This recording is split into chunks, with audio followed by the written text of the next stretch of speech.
Assalamualaikum warahmatullahi wabarakatuh. Perkenalkan, nama saya Rahmalia Rahadi dengan NIM 13012011591 dari kelas IF gabungan 06. Pada video ini saya akan mempresentasikan hasil pengamatan dan survei tentang nilai-nilai Pancasila yang dimiliki oleh masyarakat. Sebelum itu, saya akan sedikit menjelaskan tentang nilai-nilai yang terkandung dalam Pancasila.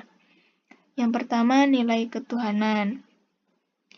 Nilai ketuhanan ada pada sila pertama. Maksud dari nilai ketuhanan yang ada di sila pertama adalah Indonesia itu negara beragama. Jadi setiap rakyat Indonesia memiliki agama yang dipercaya. Satu contoh penerapan sila pertama yaitu beribadah sesuai dengan kepercayaan yang dianut. Yang kedua, nilai kemanusiaan. Nilai kemanusiaan ada pada sila kedua. Maksud dari nilai kemanusiaan ini adalah kita harus bersikap adil dan manusiawi kepada setiap orang, meskipun orang itu memiliki perbedaan dengan kita. Satu contoh penerapan sila kedua yaitu tidak membeda-bedakan orang yang ada di sekitar kita. Selanjutnya, nilai persatuan. Nilai persatuan ada pada sila ketiga. Maksud dari nilai persatuan adalah kita sebagai rakyat Indonesia harus bersatu, tidak boleh terpecah belah hanya karena sedikit perbedaan. Satu contoh penerapan sila ketiga yaitu menjaga hubungan baik dengan teman-teman satu negara meskipun beda suku, agama, dan bahasa. Lalu nilai kerakyatan. Nilai kerakyatan ada pada sila keempat. Maksud dari nilai kerakyatan ini adalah negara kita lebih mengutamakan rakyat.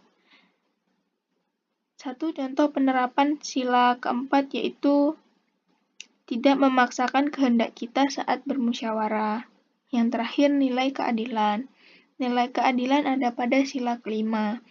Maksud dari nilai keadilan ini adalah kita harus bisa bersikap adil terhadap semua orang, tidak boleh membeda-bedakan orang. Satu contoh penerapan sila kelima yaitu bersikap adil kepada setiap orang yang ada di sekitar kita. Survei ini saya lakukan dengan menggunakan Google Form yang mendapat respon dari 23 orang, di antaranya 8 orang laki-laki dan 15 orang perempuan. Berikut persebaran usia yang mengisi survei ini. Kalangan berusia 18 tahun mengisi survei paling banyak, yaitu 11 orang. Selanjutnya saya mengajukan pertanyaan pertama, yaitu apakah Anda memahami nilai-nilai Pancasila? 85,7% menjawab ya, dan 14,3% menjawab tidak.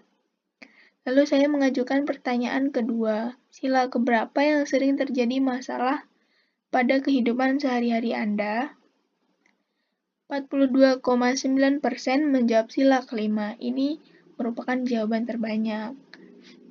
Lalu 28,6% menjawab sila ketiga. 14,3% menjawab sila kedua dan 14,3% menjawab sila pertama. Tidak ada yang menjawab sila keempat dari 23 orang.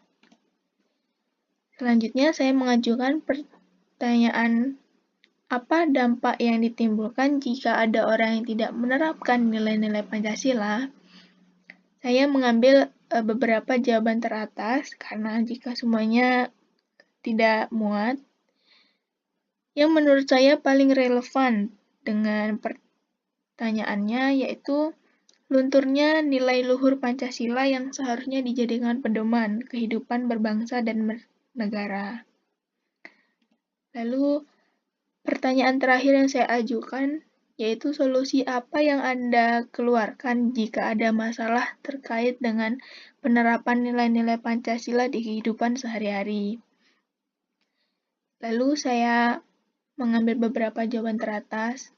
Yang menurut saya paling relevan dengan pertanyaannya adalah lebih selektif dalam memutuskan suatu perkara dan harus lebih hati-hati dalam berperilaku dimanapun dan kapanpun berada. Karena secara tidak sadar kita pasti pernah melanggar nilai Pancasila. Oleh sebab itu, maka kita harus meminimalisirnya dengan selektif dalam memutuskan itu tadi. Sekian, terima kasih. Wassalamualaikum warahmatullahi wabarakatuh.